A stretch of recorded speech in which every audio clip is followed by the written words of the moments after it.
Hello, you're watching TVP World Talks. I'm Jonasz Rabiński. Ukraine has vehemently denied Russia's claims of capturing Kostiantynivka, an important town in the war-torn Donbass region. Despite mounting battlefield losses and the escalating fuel crisis at home, Russia continues to make grandiose statements, threatening further land grabs and launching terrorist strikes on civilians across Ukraine. While some reports even suggest a desperate provocation against NATO could be on the cards, as the prospects of military victory draw ever more distant for Moscow. Joining us here today for the latest update is McNamee, co-founder of Ukraine Business News Network. Hello and welcome to TVP World. Hi, thanks for having me. Right, so let's begin with Kostiantynivka. President Volodymyr Zelensky defied Vladimir Putin, basically saying that if you consider this town to have been captured, why don't you meet me there for peace talks? Do you expect Russia to respond to this? No, not not exactly. And this is classic Zelensky trolling Putin, of course. And if you recall, about 6 months ago or so, at the end of last year, a similar dispute occurred over Kupiansk, which in the end proved to be actually a turning point. We've seen Ukraine taking back the momentum over the last 6-7 months. But in Kostiantynivka, there are problems for Ukraine. It's not really a similar situation as Kupiansk, but it's also a little bit too early and definitive for Russia to be rejoicing at having taken it. And also remember, this is a relatively small town in the picture of Russia's goals here. A relatively small town for Russia to be capturing at some point, and it's not clear entirely that they've captured it yet. Likely at some point in the future, sure, but no, I don't expect a response from the Kremlin to Zelensky's overtures, which were obviously a little bit clearly trolling and a little bit disingenuous to provoke. Now, on the other hand, Radio Free Europe recently spoke to members of the Ukrainian armed forces, and some of them said, well, it's basically a matter of time before we lose Kostiantynivka. It's just a question of when it happens. But what would it really mean for the frontline situation, for Ukraine and for Russia? Not a lot, frankly. This is more of a headline. And again, this is a relatively small town that 95% of Russians had never heard of before, and Putin is trying to make this, of course, sound like some major achievement. And this was predictable, even as Ukraine has taken back the momentum in the war, and stabilizing a lot of the front, making advances in the south in particular. Russia has put their full force in Donetsk and has been making very moderate and at massive cost, but has been making some gains. And this has been going on really consistently for months. And so even amid this change in trajectory, Russia still is gaining very specifically in this area of Donetsk with all of their resources pointed there. So again, relatively predictable, and it's predictable that in the coming months, Russia will likely take this town and some other settlements around, but it doesn't change anything, and it's still very unlikely in the foreseeable future, let's say in the next year even, that they would take Kramatorsk, Slavyansk, and some of the bigger towns in the remaining parts of Donetsk that Russia has not occupied.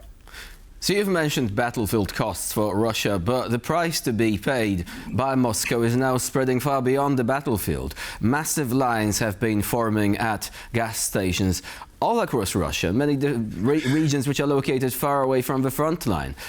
So do you think that this puts further pressure on Moscow, but also does it make Putin even more desperate to do something to turn the narrative around? Absolutely. But the first point I'd make is the information bubble that Putin remains in. And this war started because he was in an information bubble, and he has been in an information bubble for years prior to 2022. So the first point is to actually try to understand, what does Putin himself, he's the one, the ultimate decision maker, what does he actually know? And we know with certainty he's still being fed fictions about the front. So what does he actually know, and then making his policy choices upon. And then you're correct as far as the pain and the pressure being felt. The big point here is that that's us speaking here on July 5th, where we in August, September, October, because every sign indicates that the coming days, weeks, months, it's just going to accelerate. The situation is just going to get more untenable, less sustainable for Russia. They don't have good answers to any of these pressures that you've mentioned. I mean, you're mentioning fuel alone, but the pressures are really across the board. When you're talking about inflation going back up again in Russia, they can't bring the interest rates down. Now we're seeing, and this is the point I would actually advise your listeners, your viewers to pay attention to. Yes, the fuel, very important, of course, and keep following that. But the critical part here is the pressure on the central bank, on the central bank governor, Nabulina.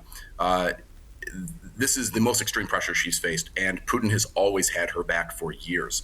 And it looks like he is supporting her considerably less now, and she's being openly attacked. Even today, there are reports being attacked by members of the Duma. The pressure is coming from all sides. This is the really important point that I can tell you that I'm watching as far as what central bank policy will be. If they push on the central bank to lower interest rates, you're going to see a massive spike in inflation. And that's really, I mean, the fuel is a problem in itself. That's causing spikes in inflation. If watching the central bank and the decisions they make, if you see a massive spike in inflation, that's how you start to see the situation become politically unstable within the Kremlin. And this is something that could happen in the coming weeks and months, really.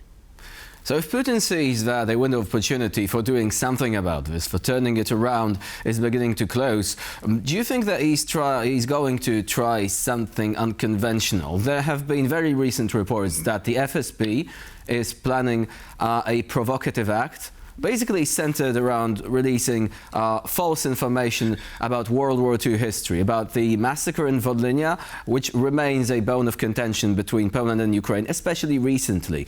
Do you think that if this operation goes ahead, is it likely to foil the efforts that were recently made by the foreign ministers of Poland and Ukraine to try and bridge this rift, to try and basically solve this crisis?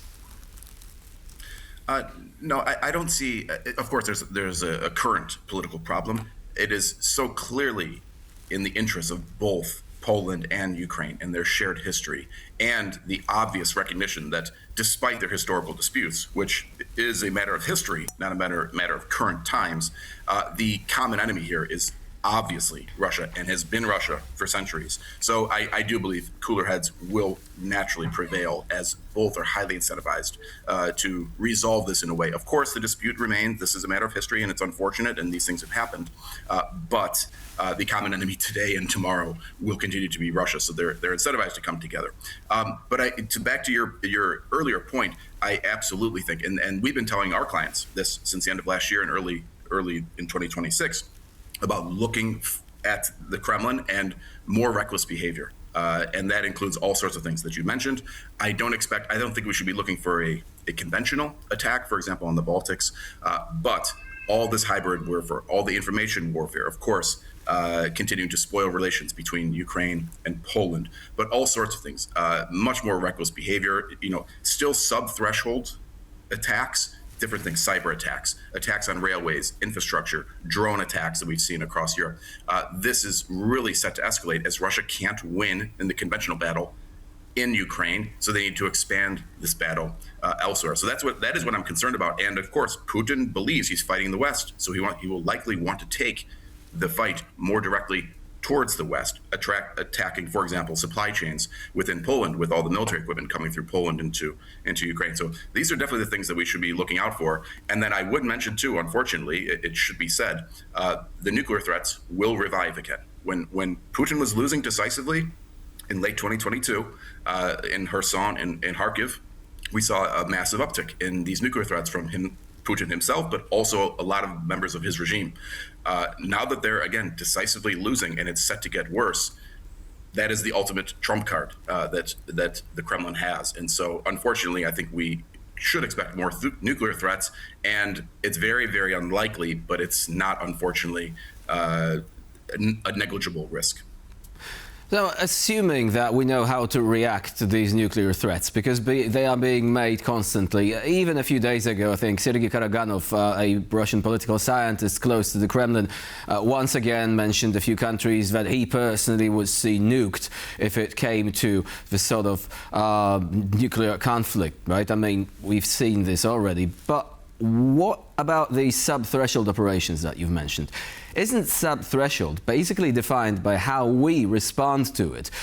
Because I keep thinking, what if there is a false flag terrorist attack on NATO territory and Russia tries to blame this on Ukraine? How should we respond to something like this? Because we still haven't seen this really unfold, but there are many who say, well, it might actually happen, especially in this situation.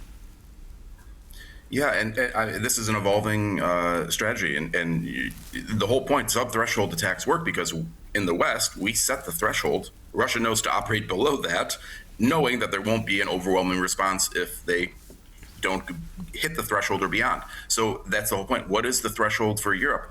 We're seeing, of course, less tolerance, we can say, compared to 2 years ago or 5 years ago. But where is this response? And unfortunately, to be realistic, it has been lacking, and it's been entirely inadequate to respond back to Russia. To answer your question directly, what Europe should do is turn the tables and do a lot of sub-threshold attacks back towards Russia. Something, of course, that doesn't push Russia to cross the nuclear threshold, for example, but continue to push on them much more strongly than Europe has been pushing on them. And the real risk here is that these sub-threshold attacks, they're not controllable, right? And it's very clear the FSB has gotten far more reckless in the last really about 6 to 12 months here compared to back 2022, 2023. And so what hits the threshold? And there can be mistakes, right? There can be miscommunication, all sorts of things. When you start playing these games, I shouldn't call them games when this is warfare, in this type of environment, it creates a lot of potential, of course, unknowables and unknowable responses. And certain countries can act on their own, of course, independently in reaction. For example, Baltics or Poland or Finland, and maybe not in unison with an entire Western effort, say, led by NATO, which again just makes things a little bit more uncontrollable. Russian action, Western reaction, Russian reaction, and these things I think your viewers should really start preparing for, because Russia has far less tools to use in this war anymore, and these are the remaining tools, is to really go after Europe in some way. So is Russia basically counting on a situation whereby it conducts a hybrid strike or an operation that, once again, has the benefit of plausible deniability, and then all it sees in response is a series of conferences, limousines arriving, people stepping up for photo ops and talking about what to do. Time passes, nothing happens. Is this what Russia would see as a tactical victory against the West? Yeah, absolutely. I mean, and I would say these sub-threshold attacks are done intentionally in order to poke and see what you can get away with, and then they get away with it. And so absolutely, this is part of the political strategy of really understanding how far can we go and push them, because if you can push them in these areas, then at the negotiating table or in just diplomatic conversations behind closed doors, you can most definitely be pushing on the West in more dramatic ways. So it definitely fine-tunes things for the Kremlin to understand what should our overall policy be when we see the response is so inadequate. So absolutely. Mark McNamee was our guest today here on TVP World. Thank you very much for joining us and for sharing your insight. Thank you. And I'm Ina You're watching TVP World. Please stay with us for more latest news and updates.